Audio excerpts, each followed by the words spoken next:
Kasus meninggalnya sejumlah warga pasca divaksinasi COVID-19 sempat mencuat beberapa waktu lalu. Komnas Kejadian Ikutan Pasca Imunisasi mengungkapkan tidak ada kejadian meninggal dunia akibat vaksinasi COVID-19. Lalu ada apa di balik beberapa kasus meninggalnya warga pasca divaksin COVID-19? Dan saat ini dari luar studio sudah ada dokter spesialis penyakit dalam yang juga seorang vaksinolog, Dr. Dirga Sakti Rambe. Halo, selamat malam dokter, apa kabar? Selamat malam, Assalamualaikum Mas Iqbal. Waalaikumsalam warahmatullahi. Dokter, menurut Komnas KIPI seperti yang tadi sudah dijelaskan berulang kali dan kita dengarkan sama-sama, ada laporan sebanyak lebih dari 20 orang yang meninggal pasca divaksin. Bukan semata-mata karena vaksin, tapi sebagian karena komorbid, sebagian karena sudah terinfeksi COVID sebelumnya. Ini artinya apakah ada ketidaklengkapan data kesehatan calon yang akan disuntik atau justru proses screening awal saat akan disuntik yang kurang?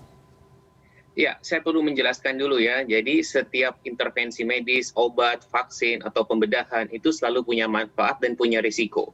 Kita tahu bahwa manfaat vaksin itu besar sekali dalam melindungi kita, ya, membuat kita kebal terhadap COVID, atau sekurang-kurangnya kalau kita kena COVID, tidak kena COVID yang berat. Nah, tetapi juga ada risikonya. Tadi ya, ada yang nyeri di bekas suntikan, ada yang demam, dan lain sebagainya. Itu adalah tanda bahwa vaksinnya bekerja. Yang kedua, terkait definisi atau istilah KIPI. KIPI adalah kejadian ikutan pasca imunisasi. Definisinya adalah segala kejadian yang tidak diinginkan yang terjadi setelah vaksinasi dan tidak selalu memiliki hubungan sebab akibat dengan vaksinnya. Itu yang kita perlu ketahui. Sehingga tadi kalau kita mendengar laporan ya bahwa ada KIPI yang serius ya, yang 30 kematian. Nah, itu kita tahu bahwa ternyata setelah diinvestigasi itu tidak berhubungan atau tidak disebabkan oleh vaksinnya. Nah, kembali ke pertanyaan Mas Iqbal tadi, jadi sebetulnya setiap orang sebelum vaksinasi sudah ada upaya screening. Dan pertanyaan-pertanyaan itu merupakan pertanyaan yang sifatnya standar, artinya digunakan luas di seluruh dunia. Ya. Tetapi namanya tentu upaya screening kadang-kadang ada 1-2 yang lolos, dalam arti mungkin jawaban dari pasien atau dari masyarakat tidak lengkap, ya, atau mungkin juga petugas yang kurang teliti itu masih mungkin. Tapi yang perlu saya garis bawahi bahwa dari 30 tadi kematian yang disebut KIPI serius tadi, sampai saat ini belum ada satupun yang disebabkan atau memiliki hubungan sebab akibat dengan vaksin. Oke, nah ini berbicara soal vaksinasi sendiri, tentu disebutkan sebelumnya dikatakan bahwa vaksinasi ini aman begitu. Sebenarnya aman ini artinya seperti yang tadi dokter katakan bahwa tetap ada efek yang mungkin saja akan didapatkan oleh pasien seperti halnya efek yang ringan begitu seperti pusing dan lain sebagainya. Betul ya, dalam logika kedokteran, dalam logika public health kesehatan masyarakat, aman itu artinya ketika manfaatnya melebihi resikonya. Jadi aman itu bukan tidak ada apa-apa, tidak ada. Makanya kita selalu sampaikan bahwa setelah vaksinasi dapat timbul reaksi-reaksi seperti demam dan lain sebagainya. Ya. Nah, tapi sampai saat ini kita ketahui bahwa dari semua vaksin yang digunakan di seluruh dunia untuk vaksin COVID, termasuk Sinovac, AstraZeneca, itu manfaatnya jauh melebihi daripada risikonya, terutama dalam risiko di tengah pandemi seperti sekarang ini. Oke, nah kembali lagi soal vaksinasi yang tentunya harus ada screening dari pihak tenaga medis yang akan melakukan vaksinasi terhadap pasiennya. Nah, sebenarnya apakah hanya sebatas seperti kita hanya tanya jawab begitu tanpa adanya bukti fisik dari hasil medis yang dilakukan oleh dokter sebelumnya ataupun dari pihak rumah sakit? Karena saya punya pengalaman sendiri ketika saya dilakukan vaksinasi. Saya hanya ditanyakan apakah Anda sebelumnya punya penyakit ini ataupun tidak begitu.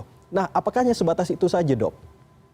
Ya, pemerintah, Kementerian Kesehatan sudah menyiapkan petunjuk teknis sebetulnya ya, screening vaksinasi yang harusnya ditaati secara bersama. Di situ meliputi wawancara ya, artinya pertanyaan seperti tadi, dan juga sebetulnya pemeriksaan fisik yang dasar. Paling tidak melakukan pemeriksaan suhu atau tekanan darah. Ya.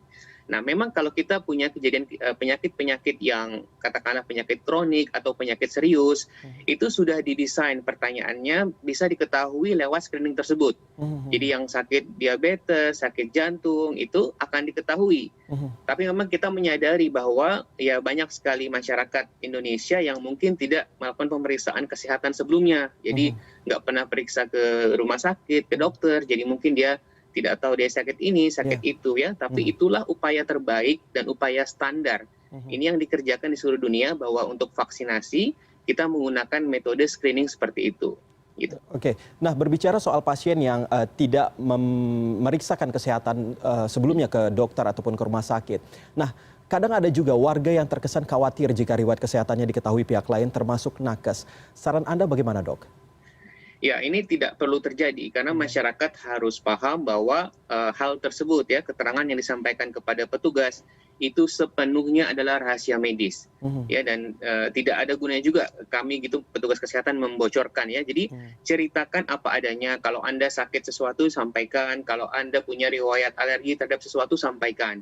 Demi kebaikan bersama ya. Jadi jangan menutup-nutupi tetapi juga jangan terlalu khawatir yang berlebihan gitu. Lagi-lagi di sini kita dipaksa untuk harus jujur ya, dokter ya. Betul. Nah, ini misal ada kasus calon yang akan divaksin, ternyata yang bersangkutan ini OTG dan tidak menyadarinya. Bagaimana antisipasinya, Dok? Apakah di lokasi vaksinasi ini harus ada tes antigen juga atau syarat divaksin harus ada surat bebas COVID terlebih dahulu? Ya, dengan COVID ini memang agak sulit karena tadi ya proporsi OTG artinya tidak ada gejala sama sekali itu cukup besar sehingga kadang-kadang orang divaksinasi dia nggak tahu dia OTG. Ya, nah, sudah ada upaya di screening tadi ya, screeningnya sebetulnya menanyakan kalau ada gejala batuk, pilek itu kita tunda dulu ya paling tidak sampai 7 hari. Nah memang yang repotnya kalau sama sekali tidak ada gejala. Nah ini yang memang sulit terdeteksi.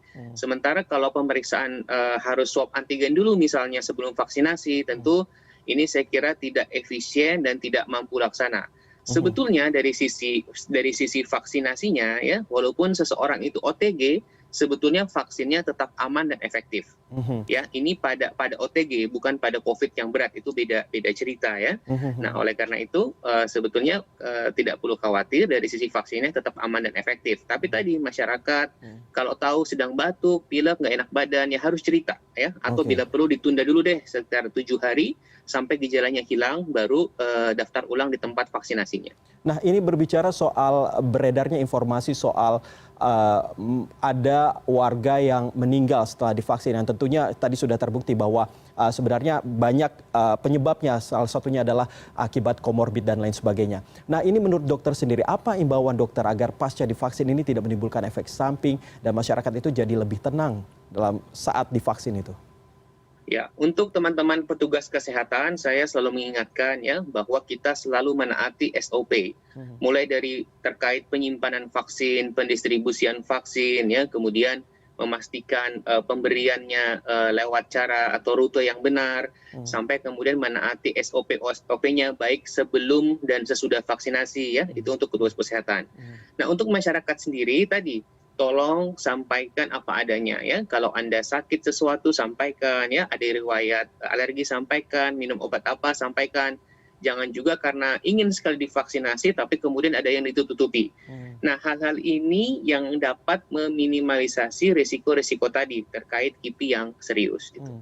Nah, ini berbicara soal vaksinasi AstraZeneca begitu, Dok, yang sempat ramai juga diperbincangkan. Nah, ini menurut dokter bagaimana? Apakah ini benar-benar bisa menyebabkan pembekuan darah? Dan kalau misalnya bisa menyebabkan pembekuan darah begitu, apakah ini artinya bahwa sebenarnya ada sisi positifnya bahwa itu ada istilahnya antibodi yang dilakukan oleh tubuh kita sendiri terhadap hal-hal ataupun barang tertentu yang masuk ke dalam tubuh kita?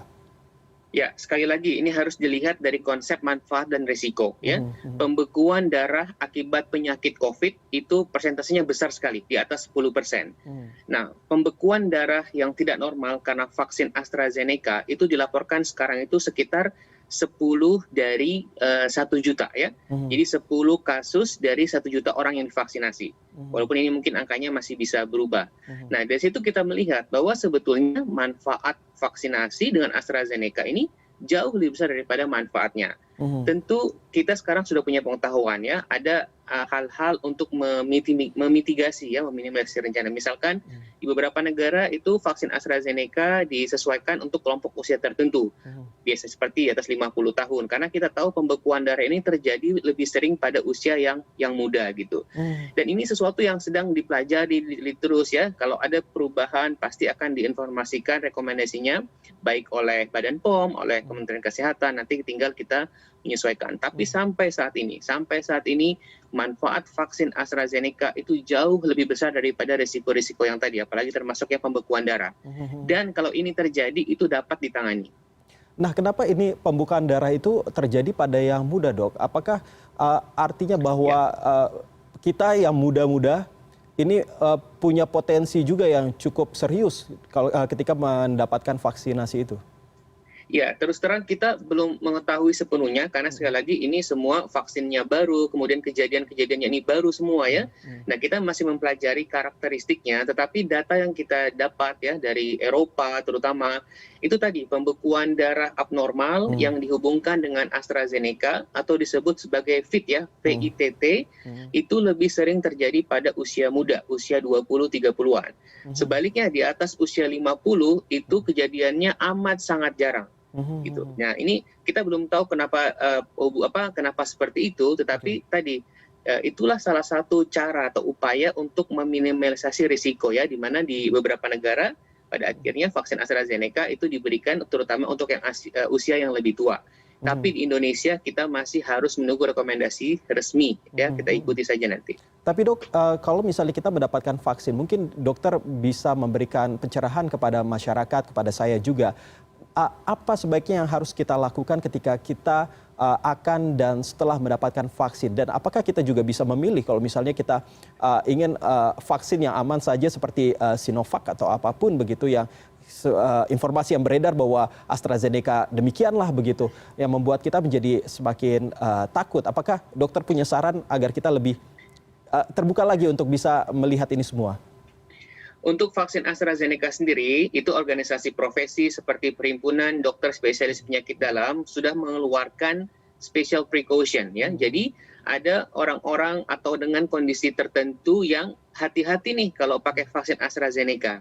Ya, misalkan dia ada riwayat gangguan pembekuan darah atau dia mengkonsumsi obat-obat tertentu, itu hati-hati. Kalau ragu-ragu, berkonsultasi dengan dokter dulu, dengan dokter penyakit dalam misalkan ya.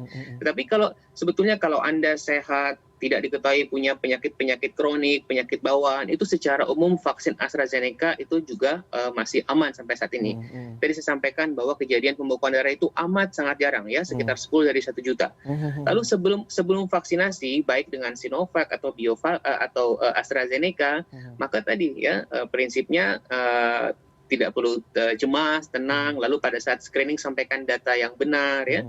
Dan nanti setelah vaksinasi pun bersiap atau mengenali kalau ada reaksi seperti demam, seperti pegal, nyeri yang sifatnya ringan, itu wajar. Dan biasanya hanya terjadi dalam beberapa jam ya, maksimal 72 jam. Tetapi kalau Anda merasakan gejala yang berat, seperti lemas berat, sakit kepala berat, hebat, sesak, nah itu segera ke rumah sakit. Jangan didiamkan, agar kalau betul itu KIPI atau terkait vaksinnya dapat segera ditangani ya. Sekalipun pembekuan darah itu dapat ditangani, dapat diobati asal terobati dengan cepat gitu. Baik, Dokter Dirga, terima kasih sudah berbagi informasi dengan kami. Tentunya ini menjadi menjadi alasan kita sebagai masyarakat yang awam begitu untuk lebih memahami apa arti dari vaksinasi itu sendiri dan apa manfaatnya itu ke depannya. Terima kasih Dokter sudah bergabung bersama kami di CNN Indonesia.